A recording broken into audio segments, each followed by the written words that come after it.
आप लोग को फिर से स्वागत करता हूं। तो दोस्तों, आज हम लोग कुछ नया सीखने वाले हैं अपने बॉडी के बारे में। तो दोस्तों, सबसे पहले देखिए, हम लोग पाचन तंत्र, डाइजेस्टिव सिस्टम, पाचन तंत्र क्या होता है तो उसको हम लोग पढ़ते हैं। ठीक है दोस्तों। तो सबसे पहले इसमें तंत्र शब्द आया है। तंत्र का मतलब क्या होता है दोस्तों? जैसे तंत्र उसे कहते हैं कई अंग मिलकर किसी एक कार्य को पूरा करते हैं, उसे तंत्र बोलते हैं। ठीक है दोस्तों। इसी प्रकार हमारा पाचन तंत्र क्या है तो दोस्तों, जल में अघुलनशील भोज्य पदार्थों को घुलनशील अवस्था में बदलकर उन्हें कोशिकाओं में अवशोषण करने की क्रिया को पाचन तंत्र कहते हैं। जिसे एलिमेंट्री बोलते हैं। एलिमेंट्री में पाचन दो प्रकार के होता है। ठीक है दोस्तों। तो एक होता है रासायनिक पाचन और एक होता है मतलब भौतिक पाचन। ठीक है दोस्तों। जिसे फिजिकल बोलते हैं और केमिकल बोलते हैं। ठीक है। तो देखिए दोस्तों, फिजिकल पाचन क्या होता है कि जब हम भोजन को अपने मुख में डालते हैं तो क्या होता है, उसके दांतों द्वारा भोजन को चबाते हैं और जीभ के द्वारा भोजन का स्वाद लेते हैं। तो ये हमारा प्रोसेस फिजिकल यानी कि भौतिक पाचन तंत्र हो गया। और रासायनिक पाचन तंत्र उसे बोलते हैं कि जब हम भोजन को किसी एंजाइम के द्वारा पचाते हैं तो वो हमारा रासायनिक पाचन तंत्र हो जाता है। आहार नाल क्या होता है? सबसे पहले हम लोग आहार नाल समझते हैं। आहार नाल होता क्या है तो दोस्तों, आहार नाल हमारे मुख से गुदा तक अत्यधिक कुंडलित नलिका होती है। इसकी लंबाई होती है 8 से 10 मीटर तक होती है, यानी कि 32 फीट होता है। ठीक है। यहाँ से गुदा तक यह हम लोग का 8 से 10 मीटर 32 फीट होती है। यह भोजन को पचाने के लिए इसमें प्रमुख अंग पाए जाते हैं। दोस्तों, अब देखिए, जैसे हमारा अंग है मुख गुहा। ठीक है। तो मुख गुहा जिसे बोलते हैं माउथ या बकल कैविटी या ओरल कैविटी बोलते हैं। ठीक है। तो देखिए, हम लोग मुख गुहा में 3 प्रकार के लार ग्रंथियां पाई जाती हैं। और दोस्तों, लार में 99.5% जल होता है, बाकी एंजाइम होते हैं। तो इन तीनों लार ग्रंथियां जैसे कि पैराटिड लार ग्रंथियां, सबमेडुलर लार ग्रंथियां, सबलिंगुअल लार ग्रंथियां, ये 3 प्रकार की लार ग्रंथियां हैं। फिर तीनों से 3 प्रकार की एंजाइम्स निकलते हैं। इन एंजाइम जैसे कि ये एंजाइम है टाइलिन।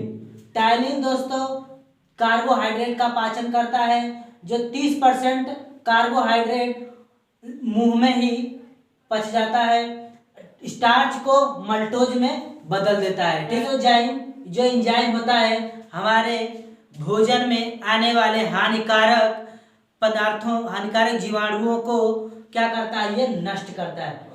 तो ये हमारा लाइसोजाइम हो गया। फिर इसके बाद म्यूकस एंजाइम या श्लेष्म एंजाइम। बात एक ही है दोस्तों, ये भोजन को क्या करता है, चिपचिपा बनाता है और इसका लुगदी बनाता है, जिससे भोजन मुलायम हो जाते हैं और आसानी से दोस्तों भोजन हमारे ग्रास नाल में चले जाते हैं। ठीक है। कि हम लोग ग्रास नाल को पढ़ते हैं दोस्तों। ग्रास नाल जिसे इंग्लिश में एसोफेगस बोलते हैं, इसमें क्या होता है कि भोजन का पाचन नहीं होता है। इसमें भोजन क्रमानुकुंचन गति करके आमाशय में जाता है। और दोस्तों, ये हमारा ग्रास नाल है, यहाँ से यहाँ तक का होता है और इसकी लंबाई है 25 सेंटीमीटर होता है। ग्रास नाल की लंबाई 25 सेंटीमीटर होता है। और दोस्तों, यह मुख गुहा को आमाशय से जोड़ने का कार्य करता है। अब इसके बाद हमारा आता है अमाशय, जिसे इंग्लिश में स्टोमच बोलते हैं। अमाशय क्या होता है? अमाशय में भी 3 प्रकार के खंड पाए जाते हैं। इसमें 3 प्रकार के खंड पाए जाते हैं। Number 1 cardiac, number 2 fundic, number 3 pylori. ठीक है। अब कार्डियक में दोस्तों, इसमें ऑक्सिनेटिक कोशिकाएं पाई जाती हैं। ये देखिए, ऑक्सिनेटिक कोशिकाओं से हाइड्रोक्लोरिक एसिड स्रावित होता रहता है, बहता रहता है। ठीक है। हाइड्रोक्लोरिक एसिड स्रावित होता रहता है, जिससे भोजन सड़ने से बचता है और जो मुख से जीवाणु बच के आते हैं आमाशय में, हाइड्रोक्लोरिक कर देता है, उन जीवाणुओं को भी नष्ट कर देता है और भोजन को अम्लीय बना देता है। भोजन को अम्लीय बना देता है, जिससे भोजन अम्लीय होता है जिसका पीएच मान 0.9 से 1.5 होता है। फिर इसके बाद हमारा आता है फांडिक। यह जो फांडिक होता है इसमें रूजी नामक कांटेदार संरचना होती है। यह भोजन को 4 घंटे तक पकड़ के रखता है और भूख लगने पर यह रूजी नामक कांटेदार संरचना भूख लगने पर चुभता है पेट में। तो इसके बाद होता है अमाशय का तीसरा खंड होता है, उसे पाइलोरिक बोलते हैं। ठीक है, इसमें दोस्तों जठर रस निकलता है। इसमें जठर रस जिसे पाइलोरिक ग्रंथियां बोलते हैं और जठर ग्रंथियां बोलते हैं। जठर ग्रंथियों से हमारा जठर रस निकलता है और जठर रस से 2 प्रकार के एंजाइम्स निकलते हैं। तो दोस्तों अब देखिए हमारे शरीर में हम आप लोग को ये बता रहे हैं कि हम लोग के मनुष्य के शरीर में किन किन भोज्य पदार्थों का पाचन होता है और किसका पाचन नहीं होता है। ठीक है, तो हम लोग के शरीर में कार्बोहाइड्रेट, प्रोटीन और वसा का केवल पाचन होता है। ठीक है दोस्तों, इन तीनों का पाचन होता है। कार्बोहाइड्रेट और प्रोटीन, वसा, इन तीनों का भोज्य पदार्थों का पाचन होता है। और किसका पाचन नहीं होता है? जल का पाचन नहीं होता है, विटामिन का पाचन नहीं होता है, खनिज पदार्थों का पाचन नहीं होता है। जल दोस्तों, जल का पाचन हम लोग के शरीर में नहीं होता है, वह डायरेक्ट सोख लिया जाता है। विटामिन का पाचन भी नहीं होता है, वो भी सोख लिया जाता है। और खनिज लवणों का पाचन नहीं होता है। ठीक है दोस्तों, ये भी सोख लिए जाते हैं। केवल कार्बोहाइड्रेट, प्रोटीन और वसा का पाचन होता है। तो दोस्तों कार्बोहाइड्रेट हम लोग का मुख गुहा से स्टार्ट हो जाता है पाचन होना, और प्रोटीन्स पाइलोरिक ग्रंथियों, पाइलोरिक खंड, अमाशय के पाइलोरिक खंड से प्रोटीन का पचना स्टार्ट होता है दोस्तों। ठीक है, तो इसमें देखिए जठर रस निकलता है।